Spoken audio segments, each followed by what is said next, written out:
বন্ধুগণ দেখতে পাচ্ছেন যেটি সকালে আমরা এসেছি।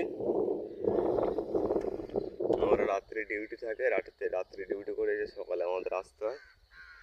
4:30টার সময় আমরা এসেছি। 4:30টার ভিডিও বানানো হয়েছে। দেখুন এটা সাগরের মধ্যেখানে এই ট্রিপল লিফট যে আছে, স্পিড বোট আছে। এই দেখুন নদীর মধ্যেখানের থেকে রাজে বোঝা যাচ্ছে দুই সাইডে রাস্তা দেখেছেন, দুই সাইডে রোড বানানো আছে। জল উঠতে গন উঠলে মানে এটা ভেসে ওঠে, দেখতে পাচ্ছেন জিনিসটা। দেখুন গনুলি জিনিসটা কিন্তু ভেসে ওঠে, এটা কিন্তু সাগর। এই রাস্তা এই যে দেখতে পাচ্ছেন মুখটা, এখান থেকে সাগরে যেতে হয়। আন্দামান যে বড় সাগরে যেতে হয়। এই দেখুন এটা জড়া ক্যানেল, আন্দামান জড়া ক্যানেল বলা হয় ফুটবলার। দেখতে পাচ্ছেন, দেখুন আমি এখান থেকে এসেছি। এই উনি দাঁড়িয়ে আছেন, উনি আমার কাকা।